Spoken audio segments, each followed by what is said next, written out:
Tras la muerte de Coriolano, los problemas no se habían acabado en Roma. El Lacio seguía revuelto. Ecuos, volscos, hérnicos e incluso etruscos acechaban, y mientras tanto en la ciudad, la conflictividad social aumentaba por los continuos roces entre patricios y plebeyos. Hoy, en Roma Eterna vivirás, entre otras cosas, la ejecución de un excónsul, varios amagos de secesión, un ejército negándose a combatir, el sacrificio de casi toda una gens en defensa del Estado y el asesinato de un tribuno de la plebe. Yo que tú me cogería algo de picar, un bocata o algo, porque lo traigo cargadito hoy. Empezamos.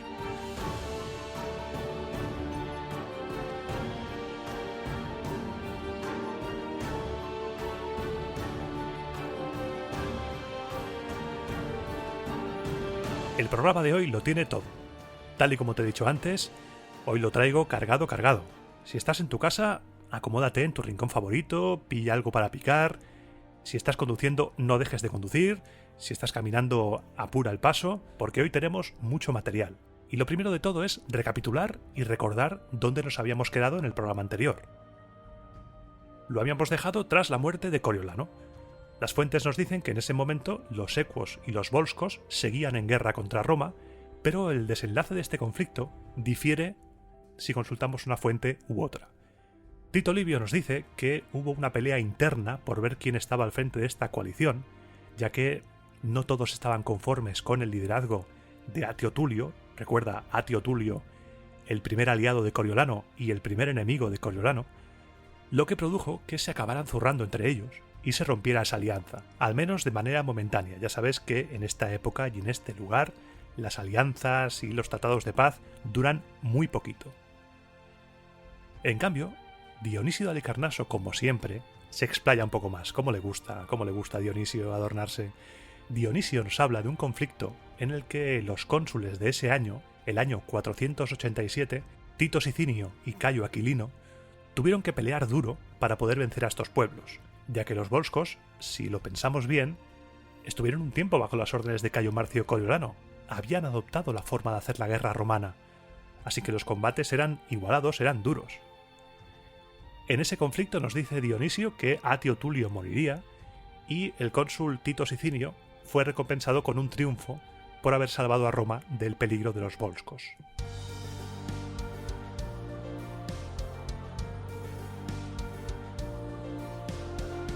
Avanzamos un año más hasta el año 486 y nos vamos al tercer consulado de Espurio Casio y al primero de Próculo Verginio. Estos cónsules siguieron con el conflicto anterior, con ecuos, volscos y hérnicos, pero se llegó a un rápido acuerdo de paz. Espurio Casio, personalmente, cerró un tratado con los hérnicos, un pueblo cuya situación estratégica era bastante interesante, porque se encontraban entre los ecuos y los volscos, entre los dos grandes peligros de la zona, y fruto de este acuerdo, Roma consiguió anexionarse las 2/3 partes del territorio hérnico. Era un acuerdo estratégico 100% defensivo para Roma. Nos cuentan que, tras este tratado, la actitud de Espurio Casio empezó a escamar al Senado. Pidió que se le concediera un triunfo por haber llegado a ese acuerdo. No por vencer en batalla, no. Por conseguir un acuerdo de paz, pidió el triunfo. El Senado estuvo ahí deliberando durante varias horas y al final se le concedió a regañadientes, pues no entendían por qué motivo Casio había negociado solo la anexión de 2/3 partes del territorio hérnico y no todo el territorio. Al fin y al cabo, para Roma, los hérnicos eran un pueblo extranjero, no eran un pueblo aliado como podían ser, por ejemplo, los latinos. Espurio Casio poco a poco fue ganando popularidad, fue ganando relevancia en la vida política, en la vida pública, y desde los sectores más conservadores se le empezó a mirar sospechosamente. Era el único hombre de su tiempo honrado por la ciudad con 2 triunfos y con 3 consulados, y no contento con eso, quiso llevar a cabo una acción legislativa que le granjeó entre la plebe más popularidad, pero entre los patricios más impopularidad. Una ley agraria que implicase un gran reparto de tierras. En este punto del reparto de tierras hay también diferencias entre las fuentes.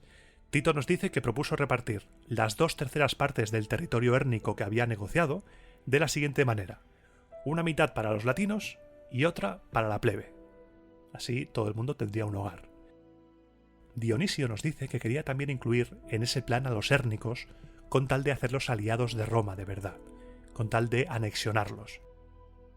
En lo que sí coinciden las fuentes, y creo yo humildemente que es el auténtico kit de la cuestión, es que además de repartir las tierras entre érnicos, latinos o los pueblos que fuesen, Espurio Casio quería también repartir un gran lote de ager publicus, de tierra pública del Estado, que en ese momento estaba siendo explotada fraudulentamente por particulares que se habían adueñado de esas tierras de manera un poco turbia. Ya sabes, esos hilitos de corrupción. Además, propuso que el dinero que la plebe había pagado por el grano de Sicilia, ¿te acuerdas de la hambruna del programa anterior que tuvieron que mandar barcos a donde Jesucristo perdió el gorro? Pues ese grano. Propuso que se devolviera el dinero porque consideraba que la plebe no debía haber pagado por él, ya que la plebe había hecho ya suficientes sacrificios sangrando por Roma como para encima cobrarles el grano. Esta propuesta, como te puedes imaginar, causó estupor entre los patricios. Por un lado, devolverles el dinero a los plebeyos. ¿Cómo? ¿Qué es esto, devolver? Y por otro, quitar tierras explotadas por particulares que casualmente esos particulares son los patricios que las están explotando fraudulentamente para dárselas al Estado. ¿Qué está pasando? Esto era un ataque directo a lo que consideraban suyo. Y además, veían cada vez más peligrosa la popularidad que estaba ganando Casio entre la plebe. No podían consentir eso. Y este momento va a ser el origen de todo lo que va a suceder después, de toda la conflictividad que vas a presenciar durante este programa. Vamos a vivir, a ojo, unos 16, 17 años de historia de República Romana en este programa. Voy a ir muy rápido en algunos temas, pero esta es la clave, este es el origen de todo. La primera ley agraria y sus divertidas consecuencias. Ahora que lo pienso, podría ser un buen título para el programa. Me lo pensaré.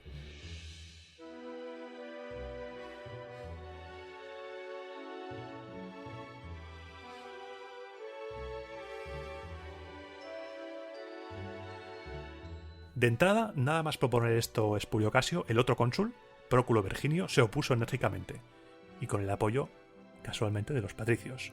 Verginio decía: ¿por qué se iba a dar tierras a los aliados y al pueblo latino? ¿Por qué solo cogiste 2/3 del territorio hérnico y no todo? ¿No estarías acaso intentando ocupar el puesto dejado por Coriolano entre los pueblos aliados para ganarte tu favor con aviesas intenciones? Próculo Verginio, con esta clase de discurso, con esta oposición, fue ganando popularidad entre los sectores más aristocráticos, convirtiéndose en el jefe de la oposición al plan de Casio. Los dos cónsules, en lugar de ir juntos, se estaban haciendo oposición. Esto no podía acabar bien. La facción aristocrática jugaba sus cartas muy bien, porque disfrazaban sus auténticos motivos, que era el no darle nada a la plebe, esgrimiendo el argumento racial. Decían que ellos no se oponían a que se les diera terreno a la plebe, sino que se oponían a que se les diera territorio a los extranjeros. Por ahí querían ganarse el apoyo de la gente que no quería unirse en lazos con esos pueblos, cuando realmente lo que querían era evitar que se repartiera tierras. Como ves, en estos programas estamos descubriendo que en política no se ha inventado nada. Nada. Y vas a ver maniobras hoy y verás maniobras en el futuro que se ven actualmente en películas sobre política, por ejemplo en Estados Unidos, y que no son nuevas en absoluto. Los debates se alargaban. Casio quería que el pueblo votara su ley, pero Verginio no. Nadie se ponía de acuerdo, todo eran trabas. Es posible que quisieran dilatarlo todo hasta que se acabara el mandato de Espurio Casio. Ya sabes, oh, qué lástima, se acabó tu mandato, no vamos a poder discutir esta ley. Pero en ese momento surgió un tribuno, un tal Cayo Rabuleyo, que oliéndose la tostada, oliéndose que esto no iba a llegar a buen término, dijo en una asamblea: «Cónsules, cónsules Casio y Verginio, corregidme si me equivoco.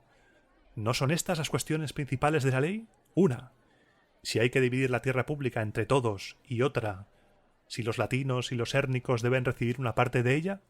¿Verdad que son esas? Veo que asentís. Bien. Tú, Casio, pides que se sometan a votación del pueblo estas dos cuestiones.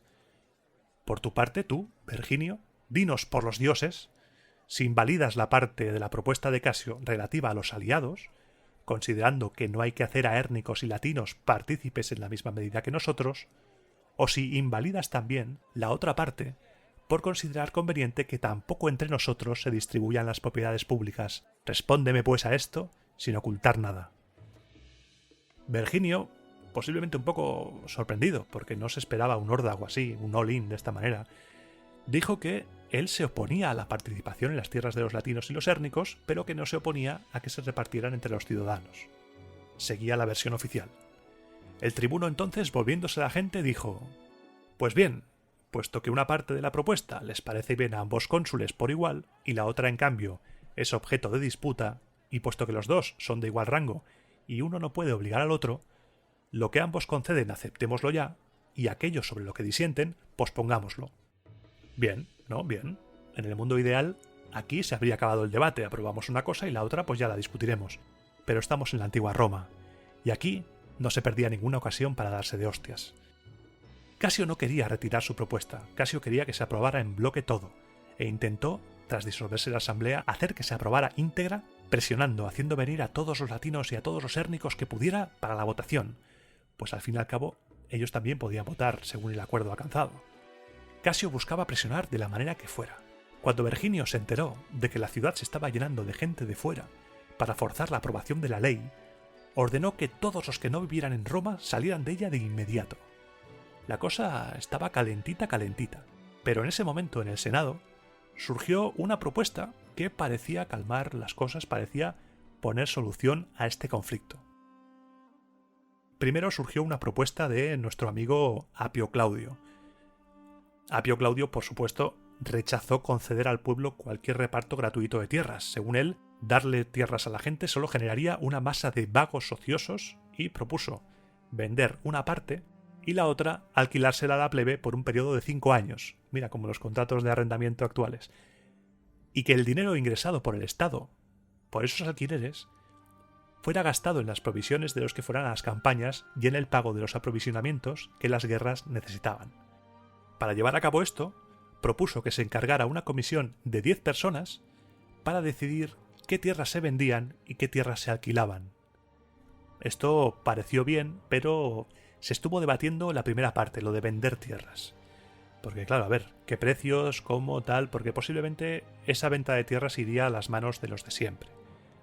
Finalmente, Aulo Sempronio propuso que en lugar de vender esa otra parte, se repartiera. A la mayoría le pareció bien, y el Senado decretó lo siguiente: se elegiría a los 10 excónsules más ancianos para que delimitaran el territorio público y señalaran cuánto debía ser alquilado y cuánto repartido entre el pueblo, que los que tenían iguales derechos de ciudadanía y los aliados tuvieran cada uno su parte correspondiente conforme a los acuerdos, pero solo después de apoderarse de algún territorio nuevo en campaña militar realizada en común. Si no se realiza en común, no tendrían tierras. Eso sí, la elección de los 10 excónsules se haría al año siguiente, porque el mandato de los cónsules actuales ya estaba a punto de expirar. Qué cosas, ¿eh? Te lo apruebo, pero ya lo haremos otro día. Y así llegamos al año 485, al año siguiente, pasado ya el consulado de Espurio Casio y siendo cónsules Quinto Fabio y Servio Cornelio. Este año se inauguró con el escandalazo total en Roma. Los cuestores Cesón Fabio, hermano del cónsul en activo, y Lucio Valerio Publícola, sobrino de aquel famoso Publícola del Casoplón, denunciaron ante el pueblo al excónsul Espurio Casio, acusándolo de ambicionar la tiranía, y lo citaron para que se defendiera en juicio ante el pueblo. Vas a ver que aquí no se andan con tonterías, en cualquier momento te citan a juicio por traición y estás vendido. Le acusaron de favorecer a los extranjeros y de desobedecer a los tribunos, a su colega en el consulado y al propio Senado, con tal de ganar poder y restaurar la monarquía bajo su persona. Y ya sabes que mentar al poder monárquico en Roma era mentar a la bicha, así que el pueblo creyó los argumentos de los cuestores y Espurio Casio fue condenado.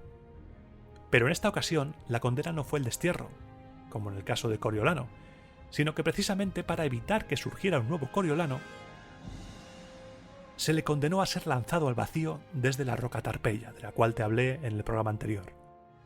Sin más dilación, los cuestores condujeron a Espurio Casio al precipicio que estaba situado sobre el foro, y a la vista de todos, lo lanzaron abajo. se destruyó su casa y sus bienes fueron confiscados. Pero hay otra versión de lo sucedido. Ya sabes que me gusta traerte las máximas versiones posibles para abarcarlo todo y ver los sucesos desde todos los ángulos. Dionisio nos dice que hay historias que cuentan, esto me suena mucho a tengo un primo que tiene un amigo que es su hermano, tiene un vecino que le contó, pues nos dicen que el primero en sospechar de la ambición de Casio fue su propio padre, que un día ordenó a su hijo ir al Senado y delante de todos le delató y le acusó de traidor. Es una historia parecida a la de Bruto condenando a muerte a sus hijos. Es un rasgo de virtud romana total. Tras la ejecución de Casio, algunos propusieron, ya que estábamos, matar también a sus hijos, pero el Senado se reunió rápidamente y votó que los chicos, por favor, fueran librados del castigo y vivieran su vida tranquilamente sin ser desterrados ni privados de sus derechos ni de nada. Parece ser que hasta este momento, como con las deudas, sí que era costumbre que los hijos sufrieran por los delitos de sus padres. La facción aristocrática estaba, que no cabía en sí. Se frotaban las manos. Tras quitarse a Casio de en medio, los abusos contra la plebe estaban a la orden del día. Y además, los cónsules en activo ni se planteaban cumplir con el decreto de designar esa comisión para repartir la tierra. Una vez más, el Senado, controlado por una élite inmisericorde, incumplía sus promesas. Algo que va a tener consecuencias nefastas para Roma. La plebe empezaba a reunirse en secreto y a lamentar la muerte de Casio. El ambiente volvía a estar raruno en Roma, y para evitar que la cosa fuera a mayores, la aristocracia usó el viejo truco de la guerra. Se reclutó a la gente bajo amenaza de nombrar a un dictador y se hizo una pequeña incursión en territorio de Veyes bajo el mando del cónsul Servio Cornelio. El año llegaba a su fin y el Senado barruntaba otro golpe más contra la plebe.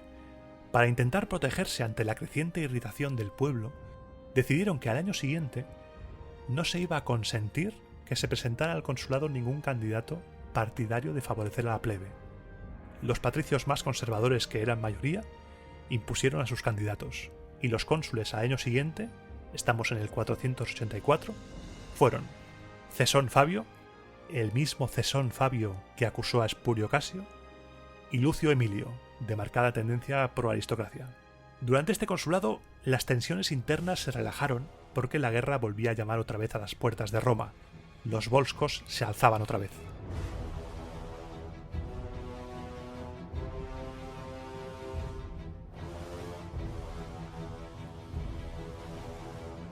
Este pueblo aprovechó el clima de agitación política en Roma para reunir un ejército de todas sus ciudades amigas y marchar primero sobre los sérnicos y sobre los latinos.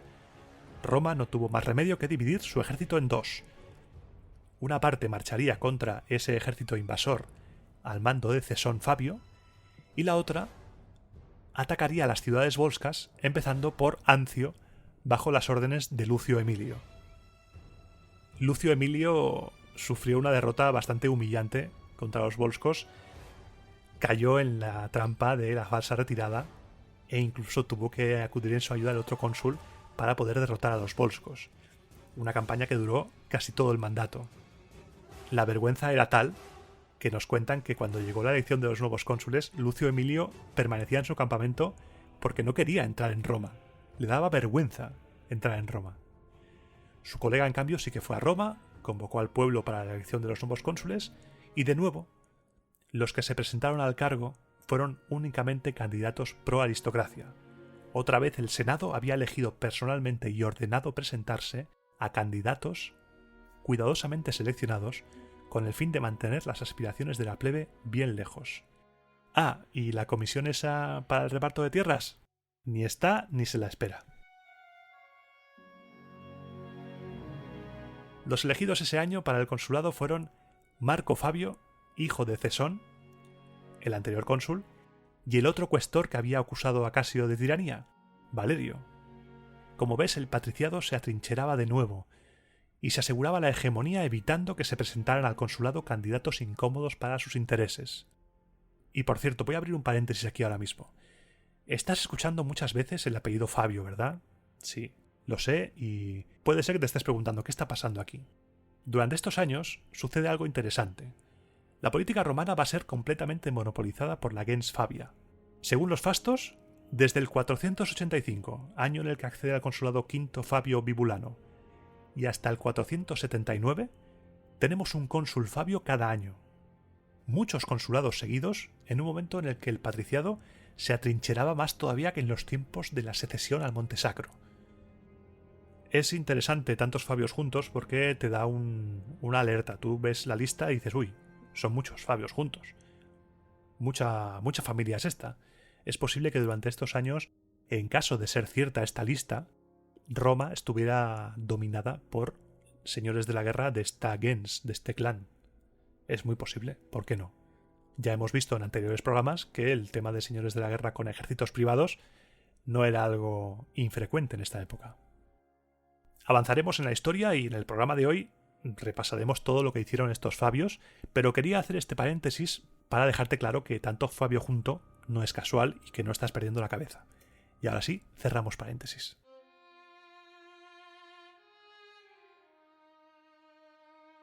Los nuevos cónsules consiguieron que el Senado decretase el reclutamiento para reponer las bajas sufridas por el ejército de Lucio Emilio, pero la plebe se negó de nuevo a alistarse.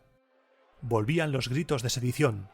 La gente no quería cumplir ninguna orden del Senado, ya que este mismo Senado no había cumplido su propio decreto para repartir tierras. Si el Senado no cumple lo suyo, ¿cómo voy a cumplir yo con el Senado? La plebe apeló a los tribunos para que hicieran algo, pero solo uno, un tal Cayo Memo, dio un paso al frente y dijo que no permitiría el alistamiento si no se designaba ya la comisión que fijara los límites de la tierra pública y su reparto. Los cónsules le dijeron, hombre, Cayo Memo, no es el momento. Ahora no es el momento de hablar de esto. Estamos en guerra contra los volscos. Ya hablaremos luego. El tribuno no reculó. El tribuno quería que se designara ya. Y a los cónsules en ese momento se les encendió la bombilla e idearon una treta para escapar de la autoridad del tribuno de la plebe. Esto nos lo cuenta Dionisio. Nos dice que los cónsules salieron de la ciudad e hicieron colocar en el campo de Marte los asientos de los generales para hacer allí el reclutamiento de soldados e imponer su autoridad consular. En esa zona, fuera de la ciudad, fuera de los muros de la ciudad, el tribuno no tenía autoridad. Su jurisdicción acababa donde acababan los límites de la ciudad. Así que el reclutamiento se pudo hacer, el tribuno no pudo impedirlo y bien jugado. Bien jugado, no hay más que decir. Este ejército reclutado bajo amenazas y a regañadientes marchó a la guerra contra los volscos, pero con instrucciones de evitar cualquier baja innecesaria. Ya estaban los ánimos suficientemente calentitos como para entablar combates innecesarios que derivaran en bajas innecesarias que acabaran desembocando en una sedición innecesaria.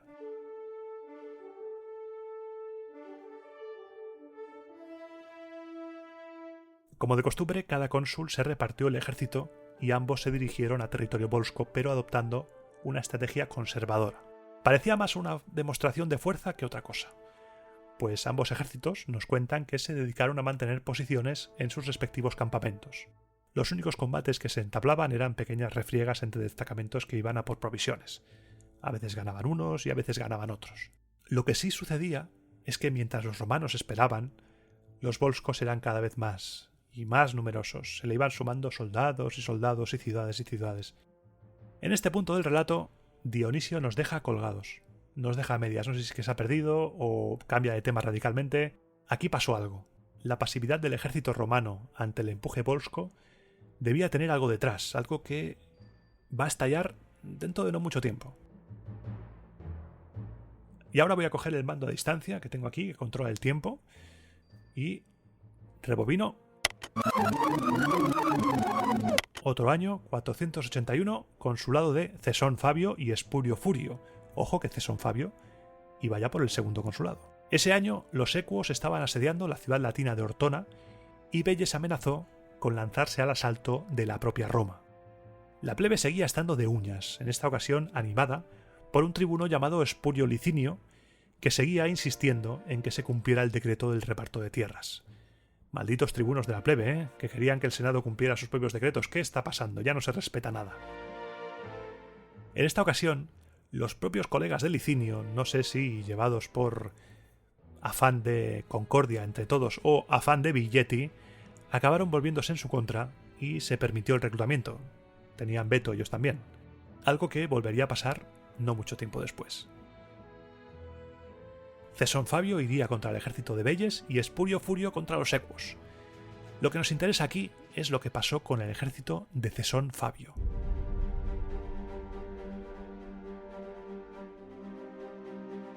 Nos cuenta Tito Livio que el ambiente entre la tropa estaba muy enrarecido, estaba la cosa tensa, hasta que se llegó a un momento en el que los soldados no obedecieron las órdenes del cónsul.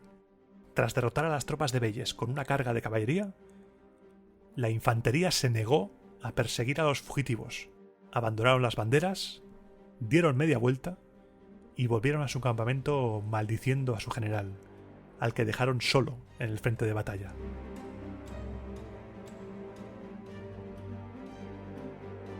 Esto hizo que tanto Roma como el cónsul no pudieran anotarse el tanto del todo de la victoria de esa batalla. No la habían ganado. Este hecho es algo gravísimo. Piénsalo por un momento. El ejército romano desafiando en bloque a su general. Y Cesón Fabio, al ser tan generalizada la desobediencia, no encontró un remedio para arreglarlo. Hablaremos en otros programas sobre los castigos y la disciplina en el ejército, pero en este momento nos cuentan que no se hizo nada. Volvió a Roma sin haber conseguido incrementar su gloria militar y dejó el consulado cuando le tocó. Esto había sentado un peligrosísimo precedente. La plebe había pasado de negarse al reclutamiento a ser reclutada a la fuerza y de ahí a desobedecer las órdenes de un general. Y así llegamos al año 480. Como puedes ver, estoy intentando agilizar todo el relato para darle más dinamismo. Estamos ya en el consulado de Marco Fabio y Gneo Manlio. Y aquí otro tribuno de la plebe llamado Tiberio Pontificio bloqueó de nuevo el reclutamiento. En el Senado estaban hartos de los constantes bloqueos por parte de los tribunos de la plebe, así que optaron por tomar otra estrategia, optaron por intentar atraerse a los tribunos para su causa. Vamos a hablarles bien, vamos a llevarnos bien con ellos. En lugar de pelearnos y ver como enemigos a los tribunos de la plebe, ¿por qué no intentamos llevarnos bien con ellos? Así que eso es lo que hicieron. Los cónsules y los senadores optaron por llevarse bien para que se llevara a cabo el reclutamiento. Hecho esto, se emprendió una nueva campaña contra Veyes, que esta vez recibía la ayuda de casi toda Etruria. Una Etruria que albergaba la esperanza de destruir de una vez por todas a Roma, ahora que la veían completamente desunida y con un ejército que era capaz de retirarse en plena batalla. Los etruscos estaban convencidos de que si se hacía la presión necesaria, Roma sería vencida por sus propios soldados. En el lado romano, los cónsules solo tenían miedo de sus tropas, no tenían miedo del enemigo. Ya no confiaban en su ejército. Los enemigos se movían con rapidez y querían entablar combate lo antes posible, ahora que los ánimos estaban revueltos entre los romanos. Pero el ejército romano se mantenía en el interior de su campamento, sin entablar combate. Los enemigos corrían delante del campamento, provocando a los romanos, desafiándolos, insultaban a los cónsules, a los soldados. Día tras día tras día, los cónsules recibían los insultos con tranquilidad, pero la tropa se estaba empezando a cansar.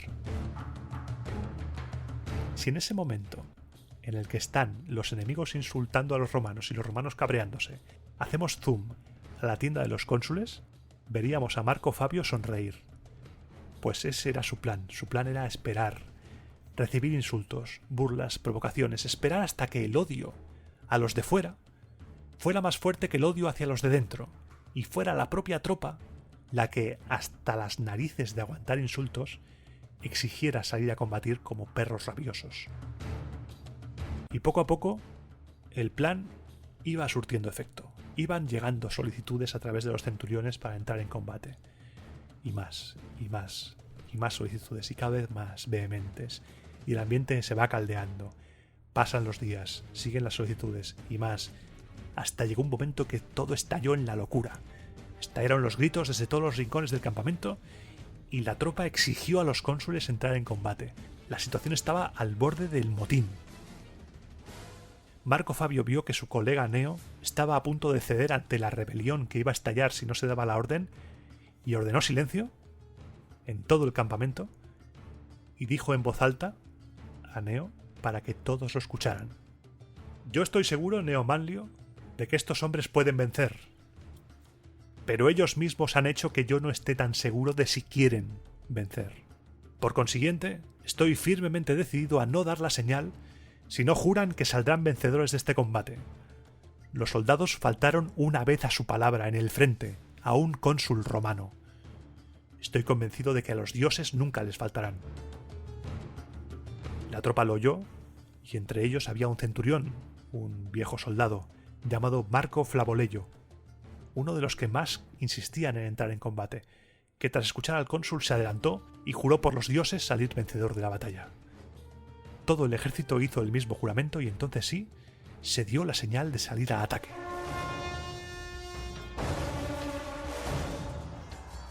Nos cuentan que en ninguna otra guerra hasta entonces los romanos habían combatido con mayor encono y mayor furia. En primera línea los fabios combatían dando ejemplo a sus compatriotas. Uno de ellos, Quinto Fabio, que había sido cónsul años atrás, avanzaba en cabeza contra los veientes cuando de repente un etrusco le atravesó el pecho con su espada. Quinto se desplomó sobre su herida. La caída de Quinto Fabio hizo retroceder a los romanos. La línea estaba a punto de romperse, hasta que el cónsul Marco Fabio saltó sobre el cuerpo tendido de Quinto y cubriéndose con su escudo dijo: ¿esto es lo que habéis jurado, soldados? ¿Que volveríais fugitivos al campamento? ¿A algunos enemigos tan cobardes les tenéis más miedo que a Júpiter y Marte por los que habéis jurado? Pues yo, que no he prestado juramento, volveré vencedor o caeré luchando aquí junto a ti, Quinto. Cesón Fabio, cónsul del año anterior, contestó a Marco: ¿con semejantes palabras, hermano, crees tú que vas a conseguir que luchen? Ya lo conseguirán los dioses por los que juraron. En cuanto a nosotros, como debe ser, tratándose de nobles como es digno del nombre de los Fabios, inflamemos el coraje de los soldados peleando más que exhortándolos. Y así, los dos Fabios, lanza en ristre en primera fila, consiguieron con su empuje levantar el ánimo de todo el ejército. Mientras tanto, en la otra ala de las tropas romanas, Neo Manlio animaba la lucha con un ardor similar al de los Fabios, pero fue gravemente herido. Aún así, herido de muerte, no se retiró del todo para que los soldados mantuvieran el coraje intacto en el peor momento de la batalla y solo después de asegurarse que el frente estuviera seguro, permitió que se lo llevaran al campamento. Al ver que los romanos aguantaban e incluso iban comiendo terreno a los etruscos, estos se retiraron desesperados hacia el campamento romano, consiguiendo asaltarlo y matando al herido cónsul Neo Manlio. En ese momento, Marco Fabio y sus tropas llegaron al campamento, se precipitaron sobre los etruscos y destrozaron sus líneas, dispersándolos en todas direcciones. Fue una victoria brillante para las armas romanas, ensombrecidas, sin embargo, por dos pérdidas muy importantes. Un cónsul y un excónsul habían caído en combate. El Senado por esta victoria decretó el triunfo, pero Marco Fabio rechazó ese honor. Respondió que si las tropas podían desfilar en triunfo sin su general, él accedería de buen grado, pues sus soldados se habían comportado como héroes. Pero él, estando su familia de luto por la muerte de Quinto Fabio, su hermano, y el estado parcialmente huérfano por la pérdida de uno de los cónsules, no iba a aceptar un laurel desvirtuado por el luto público y privado. Muy listo, Marco Fabio. Rehusar el triunfo fue para él más honroso que cualquier triunfo efectivo. La gloria, oportunamente rechazada, a veces te recompensa con una gloria mayor.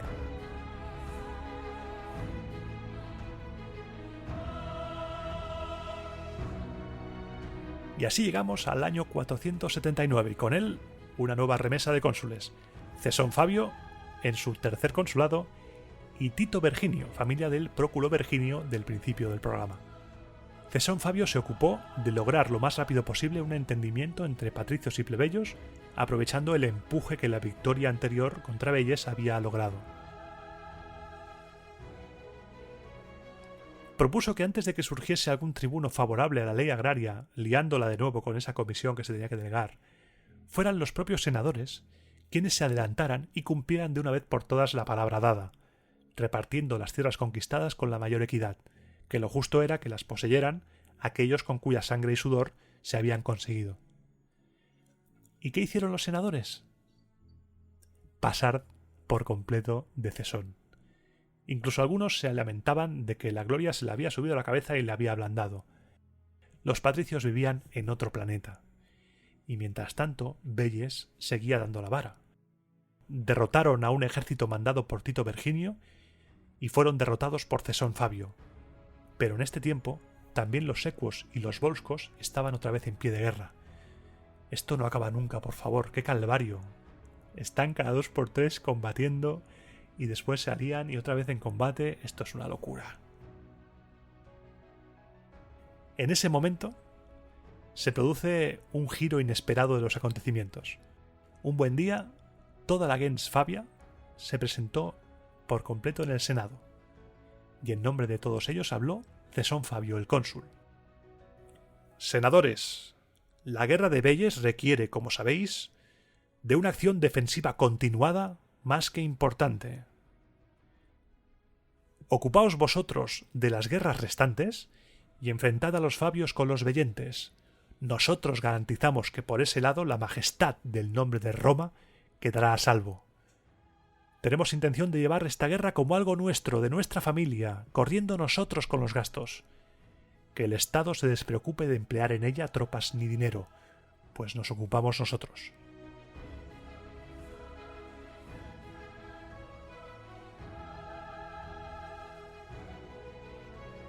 El Senado estaba encantado con la propuesta, porque las arcas del Estado se estaban resintiendo, estaban tiritando con tanto conflicto. Y así, una sola familia asume la carga del Estado. La guerra de Veyes pasa a ser un tema personal.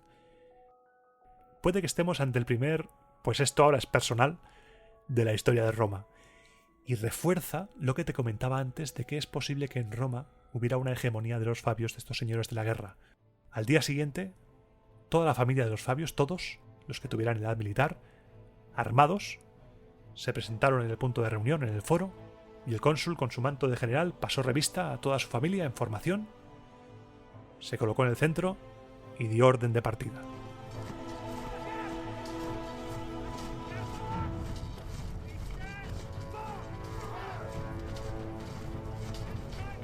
Tito Livio le da épica a este ejército. Nos dice que marcharon solo los Fabios. Solo 306 guerreros. Todos patricios. Todos de una misma gens. Marchaban de Roma para destruir a Veyes con la fuerza de una sola familia. Y nos dice que nunca desfiló por la ciudad de Roma un ejército al mismo tiempo tan poco numeroso y tan famoso por la consideración de la gente. Salían como héroes. Dionisio, en cambio, es más realista y nos dice que, aparte de los Fabios, también estaban sus clientes y amigos. Así que posiblemente, en caso de que fuera cierto esto, serían más que 306. Salieron de Roma y llegaron hasta el río Crémera, a unos 8 kilómetros de la ciudad, donde construyeron un campamento fortificado. Los Fabios mantuvieron a raya a los etruscos durante 2 años e incluso les hicieron retroceder en combate. Una sola familia del pueblo romano venció varias veces en combate a una de las ciudades más ricas de toda Etruria.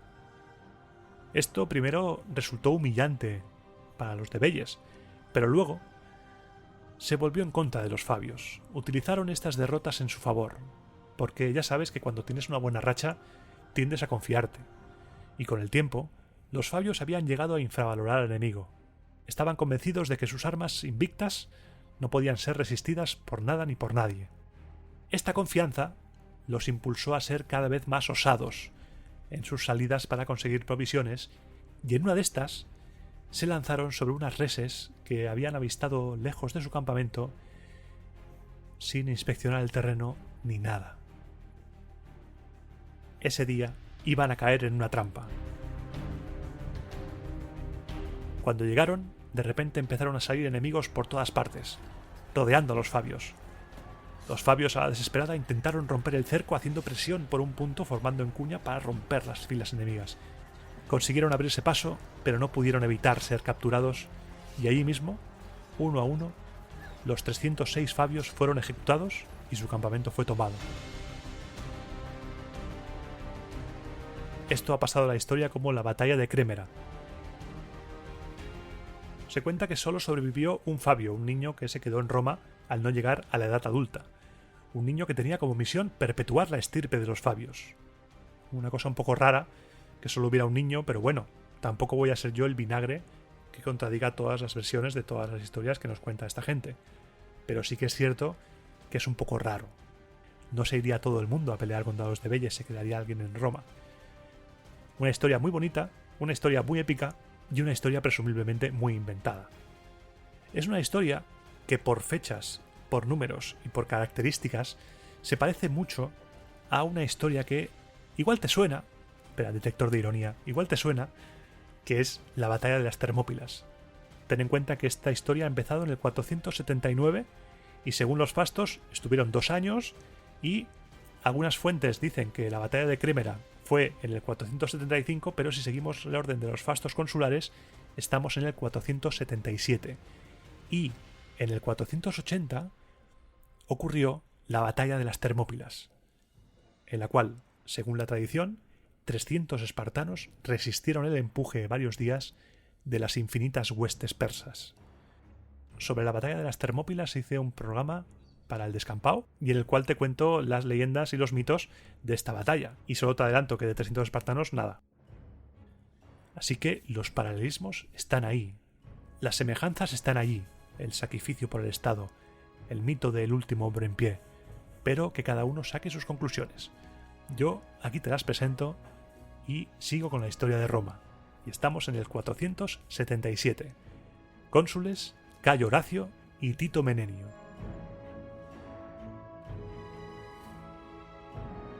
Tito Menenio fue enviado de inmediato a pelear contra los etruscos que estaban envalentonados por la victoria contra los fabios, pero fue derrotado y sucedió lo que nadie se podía imaginar. Los etruscos tomaron el Janículo. Los etruscos estaban a las puertas de Roma y la habrían conquistado si no fuese por el hecho de que el otro cónsul, Cayo Horacio, volvió de las tierras de los volscos, donde estaban peleando otra vez con ellos. Roma estaba prácticamente sitiada cuando llegó el año siguiente, el 476, y Aulo Verginio y Espurio Servilio fueron nombrados cónsules. Nos cuentan que los debeyes, desde el Janículo, renunciaron a la conquista de Roma y se dedicaron a saquear todos los terrenos colindantes, todos los campos romanos, hasta que cayeron en la misma trampa que habían tendido a los fabios. La ira que les produjo esta derrota fue la causa de su desgracia, pues una noche, después de cruzar el Tíber, intentaron asaltar el campamento del cónsul Servilio. Rechazados y con gran cantidad de bajas, a duras penas pudieron retirarse al Janículo. Inmediatamente, el cónsul cruzó también el Tíber y asentó un campamento al pie de la montaña. Al día siguiente, al rayar el alba, en parte todavía envalentonado por el éxito de la lucha de la noche anterior, pero sobre todo empujado por el hambre, porque la escasez de trigo en Roma le obligaba a tomar acciones arriesgadas, lanzó un ataque temerario, por no decir suicida, Janículo arriba, contra el campamento enemigo y sufrió una vergonzosa derrota. Atacar de abajo arriba no suele acabar bien. Sus tropas se salvaron gracias a la intervención del otro cónsul, y los etruscos, cogidos entre dos frentes, intentaron huir como podían de uno y de otro, pero fueron exterminados por completo.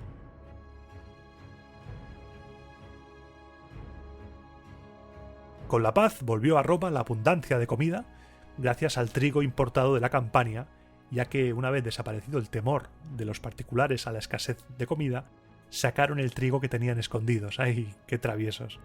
Y con la paz, por supuesto, volvieron también los conflictos sociales, porque la famosa comisión de la ley agraria todavía no se había formado, y los tribunos se dedicaban a agitar a la plebe. Quinto Considio y Tito Genucio citaron a Tito Menenio para que compareciera ante el pueblo. Conviene recordar que Tito Menenio era mal visto por la pérdida del campamento de Crémera, ya que cuando los fabios fueron derrotados y exterminados, el cónsul acampaba no lejos de allí y no ayudó a los fabios. Esto tuvo una influencia decisiva en su contra, y eso que el Senado hizo a su favor los mismos esfuerzos que a favor de Coriolano en su tiempo. tampoco le salvó la popularidad de su padre, Menenio Agripa. Los tribunos no tuvieron ninguna piedad con Menenio y le condenaron, aunque finalmente no a muerte, le condenaron a pagar una multa de 2000 ases. Sin embargo, esta condena le costó la vida. Dicen que no pudo soportar la vergüenza y la tristeza y que por ello enfermó y murió. Los tribunos de la plebe iban a saco.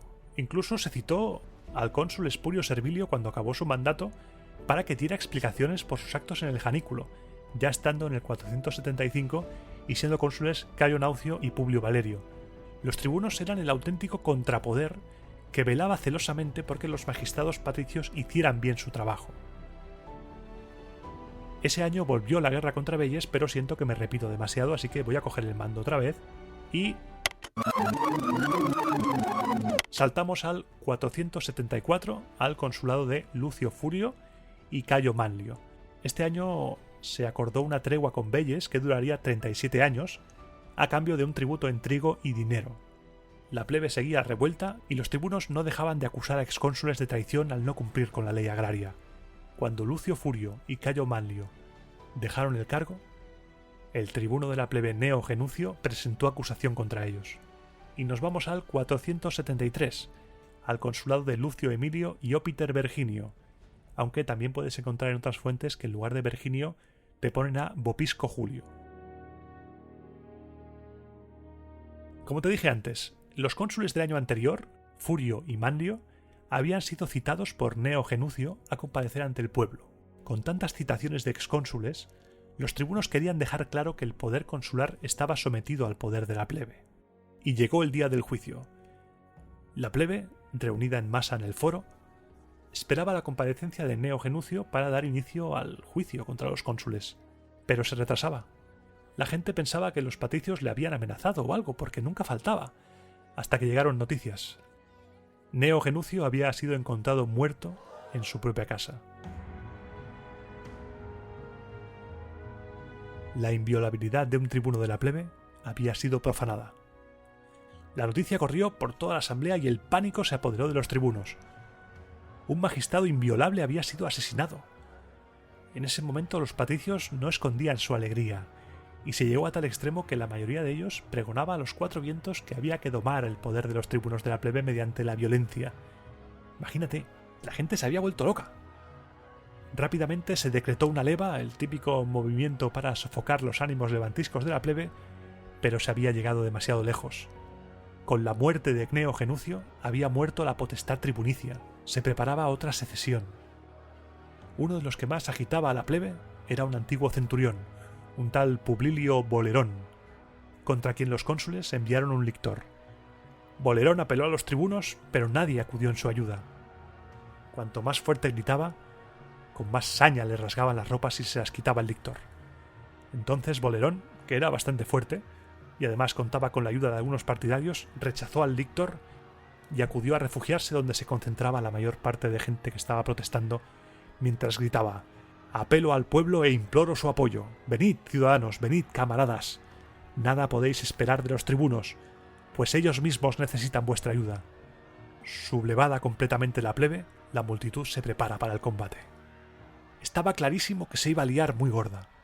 Los lictores fueron maltratados, los fasces rotos, los cónsules empujados desde el foro a la curia, sin saber hasta dónde llegaría Bolerón en su ira.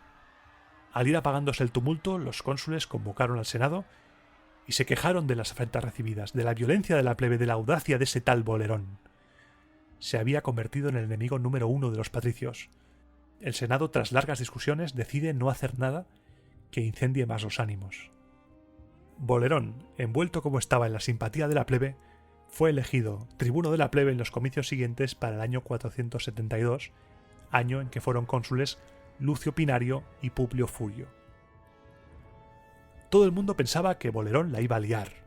Vamos, o sea, ni cotizaba que Bolerón iba a incendiar Roma, pero en su lugar cayó bocas como un señor y, sorprendiendo a todo el mundo, antepuso el interés común al resentimiento personal y ni siquiera de palabra maltrató a los cónsules, comportándose como un señor.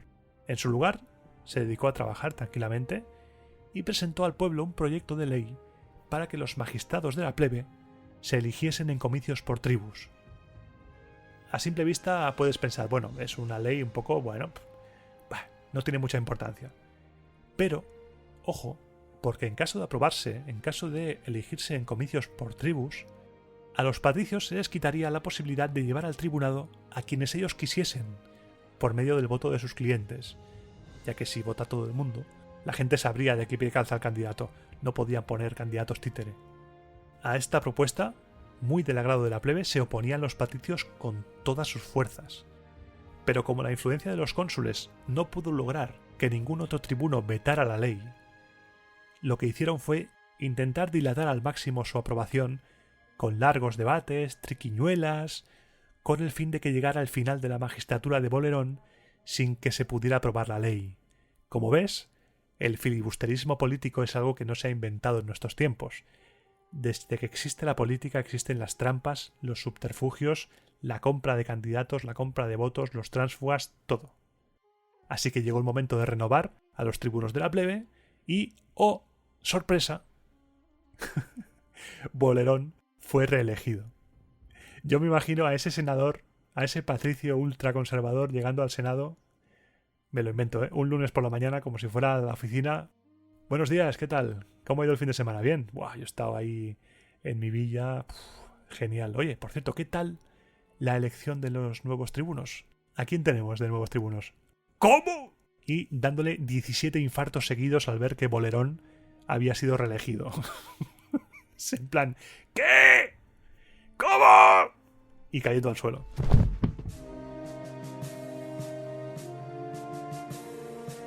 No contaban con ellos, no estaba en la quiniela. Es posible que hubiera más de un infarto, seguro. Tribuno de la plebe Bolerón para el año 471, año del consulado de Tito Quincio y Apio Claudio Craso, hijo del odiado por la plebe Apio Claudio, y de tal palo tal astilla. Su hijo también era muy hostil con los intereses plebeyos. Este año Bolerón no estaría solo en su lucha contra el patriciado.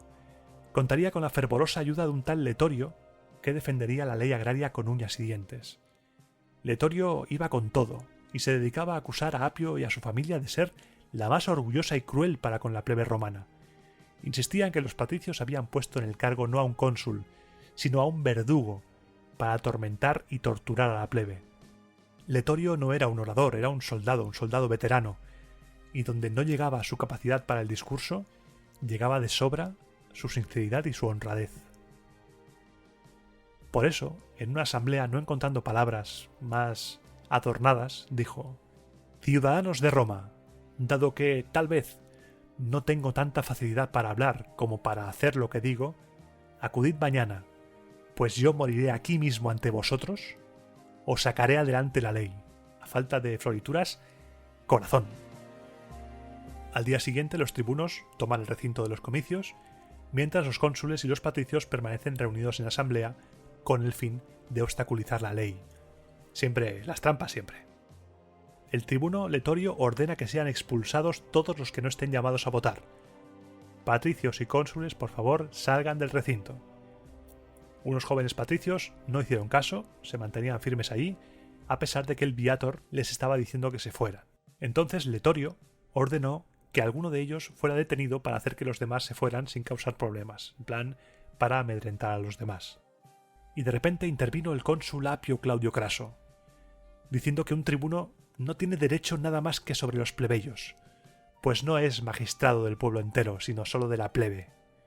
Apio empezó a burlarse de Letorio, hablando de leyes y de derecho, ámbitos en los que Letorio no estaba versado, hasta que el tribuno, encendido de cólera, envió a un viator a por el cónsul, y el cónsul a su vez envió a un lictor para detener al tribuno. A punto estuvo Letorio de correr la misma suerte que el fallecido Neo Genucio, si no fuera porque toda la asamblea se levantó amenazadora posicionándose a favor del tribuno y en contra del cónsul, y si no fuera porque la gente en el foro también estaba pendiente de lo que allí pasaba. Otra vez la tensión estuvo ahí, a punto. El otro cónsul, Quincio, pidió a los excónsules que por favor sacaran a su colega de la asamblea por la fuerza, si no se venía razones, y pidió calma a la plebe. Por favor, vamos a calmarnos. El riesgo de enfrentamiento violento, otra vez ahí. Le costó mucho a Quincio calmar a la plebe, y mucho más le costó a los senadores calmar al otro cónsul. Al fin, disuelta la asamblea de la plebe, los cónsules reunieron al Senado. Poco a poco los ánimos fueron volviendo a su cauce y se pidió a Apio Claudio que su ejercicio en el cargo, que por favor, que lo hiciera compatible con una ciudad bien avenida, pues mientras los tribunos y los cónsules tirasen cada uno por su lado, no queda en medio nada. Nada. El Estado queda desmembrado, desgarrado.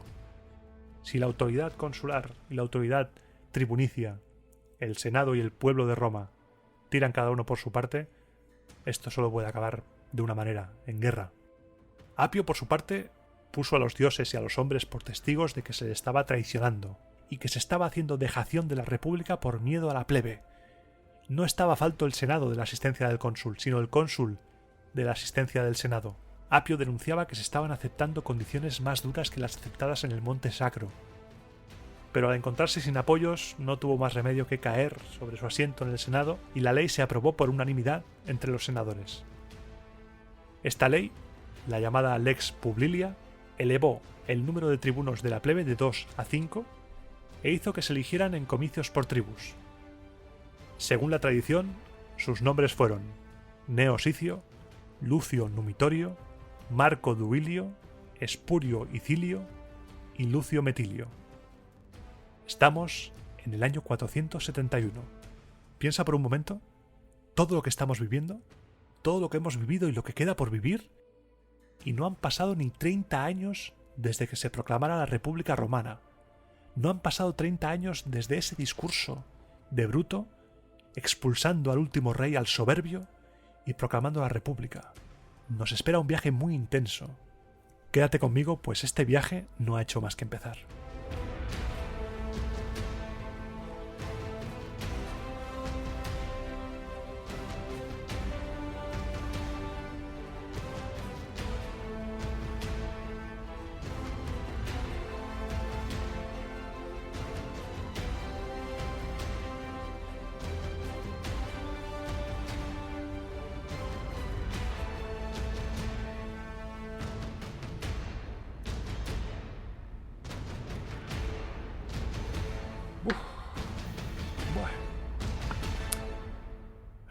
Déjame beber agua, déjame beber un poquito de agua.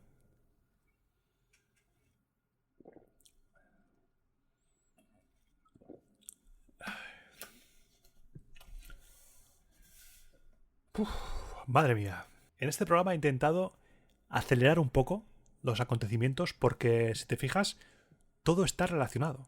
Desde el principio hasta el final, todo sigue un hilo conductor que es la ley agraria, que después se han olvidado de ella y se ha convertido en la Lex Publilia, y todos los conflictos que hay alrededor, todo es sobre lo mismo, el conflicto patricios y plebeyos que va a estar siempre presente. Es una constante a lo largo de toda la historia de Roma. Yo espero que este programa haya sido ameno, que no parezca una sucesión de fechas y de años y de cónsules, porque la República de Roma es la que es, las fuentes son las que son, y por desgracia no me puedo explayar, como por ejemplo con la historia de Coriolano, con toda la historia. Aquí tenemos un impasse de varios años con historias muy chulas. La de los 306 Fabios es una historia que está bastante guay, pero es lo que es, no da mucho más de sí. Así que por ese lado espero que te haya gustado, que lo hayas encontrado ágil y ameno. Es algo que no había hecho. Abarcar tantos años y nombrar tantas cosas no lo había hecho todavía. Sí que, por ejemplo, cuando he hablado de los reyes, cada reinado igual son 30 años, pero era un único reinado con unas únicas cosas y demás. No es saltar de año en año, cónsules, cargos, tribunos, pam, guerras, tal. Espero que no haya sido excesivamente lioso, porque no es mi intención ser un peñazo, ya lo sabes. Yo quiero que esto sea ameno, divertido, que nos entretengamos, que lo pasemos bien. La historia tiene que entrar bien. Y dicho esto, me gustaría primero de todo agradecer, una vez más, siempre lo hago, pero es que es lo que toca, porque la comunidad que se está formando alrededor de Roma Eterna es una locura de buena que es. Y recibo un montón de correos, un montón de mensajes, un montón de comentarios de gente maravillosa. Y es que te tengo que dar las gracias, porque eres lo mejor que me ha pasado a mí en la vida. A ti te alegra el podcast, a ti te levanta el ánimo en un día malo, que si lo estás pasando ahora mismo, te deseo lo mejor. a ti que me estás escuchando. Pero tú me levantas a mí el ánimo cuando me escribes, cuando me mandas un comentario, cuando me mandas un correo. Eso es lo mejor del mundo. Y te doy infinitas gracias. Porque si yo te he salvado a ti en malos momentos, tú me salvas a mí en malos momentos. Y quería mencionar también que ayer empecé de nuevo por tropecentésima vez, he perdido la cuenta, empecé a ver de nuevo la serie de HBO, la serie de Roma, que a mí me encanta. Tiene sus cosillas, pero está muy bien. Y cuando lleguemos a las guerras de las Galias, con Julio César, hablaremos de Lucio Moreno y Tito Pulo. Creo que los menciona Julio César. Te lo estoy diciendo de memoria, ¿eh? Porque esta sección es así, es al vuelo. Creo recordar que esos dos personajes, creo que no con el mismo nombre, creo que había un cambio, creo que estaban mencionados en De Velo Gálico de Julio César. Puede ser. Habría que confirmarlo. Lo podía buscar en Google ahora, pero así queda más auténtico. No tenemos por qué saberlo todo siempre. En el fondo, todos somos sentimientos y tenemos seres humanos, como dijo un expresidente de España. Y el siguiente programa, ya para confirmarte lo que te comenté en el anterior, como ya hemos hecho 2 de historia, toca un especial. Y el siguiente especial será dedicado al Senado. Voy a intentar documentar todo lo que pueda sobre el Senado, las sesiones del Senado, cómo se organizaba el Senado, todo. Ahora que tenemos un conocimiento de magistraturas, de nombres, de cargos, tal, es el momento de hablar de la bicha, el Senado. Este programa, estoy haciendo cálculos, este programa lo estoy grabando el día 13 de marzo. Dentro de 2 días, después de la grabación, serán las idus de marzo, que Twitter se va a llenar de gente hablando de Julio César, y este programa lo estarás escuchando a partir del día 20 de marzo, y el siguiente, el del Senado, será el día 3 de abril. Y el día 30 es mi cumpleaños. ¿Has visto qué forma más zorrupia de decirte que el 30 es mi cumpleaños? Madre mía. Qué zorro, qué zorro. Tengo unos días libres en el trabajo por mi cumpleaños, es una costumbre mía. Siempre me gusta cogerme días de vacaciones en mi cumpleaños. Y voy a intentar darle caña a ver si puedo adelantar programas. Esto es un pensamiento totalmente interno que verbalizo contigo, porque hay esta confianza. A estas horas, esta sección ya es la sección en la cual solo la escuchan los héroes. Esto es opcional completamente. Tú puedes escuchar esta sección o no puedes escucharla. El programa canónico ya ha pasado. Y esto es el extra. Estos son los extras del DVD. O del Blu-ray. O, bueno, DVD, ¿eh? Qué viejuner. Pues eso, esta es la sección del final donde yo pues ya estoy completamente en piloto automático y te hablo de cosas sobre el podcast, sobre mi vida, sobre tal, que igual no te interesan o igual sí, pero yo te las dejo. Y para no alargarme, el día 3 será el Senado, 3 de abril. Y después habrá otros 2 de historia. Y así, igual luego es posible que con el paso de los programas la misma trama me obligue a cambiar la estructura de los podcasts. En plan, en lugar de hacer 2 de historia, pues llegados a las guerras púnicas, por ejemplo. Voy a tener que hacer varios programas de las guerras púnicas. Yo te aviso. Cuando lleguemos a estas cosas y cuando lleguemos ya a biografías, a enemigos, cosas. Aníbal, por ejemplo, tendrá un programa propio, exclusivo. Los cartagineses tendrán un programa exclusivo. Cuando hablemos de un pueblo, los galos, el programa exclusivo de los galos. No quiero que se centre solamente en la visión de Roma, de la historia de Roma. Esto va a ser un poco global. Quiero intentar traerte la mejor documentación que esté en mi mano, en mis humildes manos. Y siempre que me sea posible, de fuentes directas. Como ahora que estoy haciendo con Tito Livio, Dionisio, Plutarco, fuentes clásicas directas, que no significa que sean ciertas y que no significa que sean objetivas. Un autor, sea del año 2021, sea del año 450, sea del año 3800, es un ser humano con una opinión, una ideología, y lo que te deja, lo que te transmite es su manera de ver el mundo, no la verdad, es su manera de ver el mundo. Igual que yo en este podcast te dejo mi manera y mi forma de ver la historia de Roma. No quiero dar turra, pero vaya turra que te estoy pegando en esta sección. Que otras secciones han sido muy cortas, porque no tenía nada que contar, pero aquí, mira, me he enrollado y muy guay. Así que voy a pasar ya a las maneras de ponerte en contacto conmigo. Como dice la canción, si me quieres escribir, ya sabes mi paradero. Puedes encontrarme en Twitter en @romaaeternafm o bien en el correo electrónico romaaeternapodcast@gmail.com, o también puedes dejarme un comentario en iVoox, en este mismo audio, que estaré encantado de leerlo y de contestarlo. Eso, por supuesto. Y, como siempre, es triste pedir, pero más triste robar. Y si crees que este podcast merece tu apoyo económico, puedes apoyarme o bien suscribiéndote de pago en iVoox desde 1,49 euros al mes, o bien me puedes invitar a un chupito de garum en la plataforma Ko-fi o un chupito de posca, como quieras. Un día voy a probar la posca en directo. Agua con vinagre. Eso es un veneno. Agua con vinagre. Posca. Búscalo en Google. La bebida de los campeones. Pues eso. Puedes invitarme a un chupito de posca o un chupito de garum en la plataforma Ko-fi, que dejo el enlace aquí abajo. Y si no, no pasa absolutamente nada. Esto es gratis. Roma Eterna es gratuito. Si quieres, puedes suscribirte gratuitamente al podcast y así recibes todas las notificaciones de cuando subo podcast, cuando mando un mensaje a la comunidad. No hay ningún problema. El mejor pago que estoy recibiendo es tu cariño, tu apoyo y tu escucha. Con eso me doy enteramente por pagado. Y sin más, me despido y te espero dentro de 15 días. Pasaré lista en el siguiente programa de Roma a Eterna.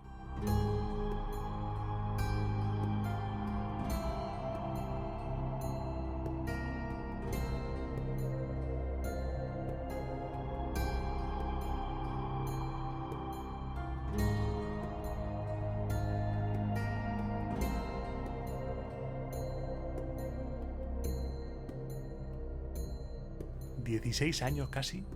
y la ley agraria sin aprobar. ¿Pero esto qué es? ¿Qué broma es esta?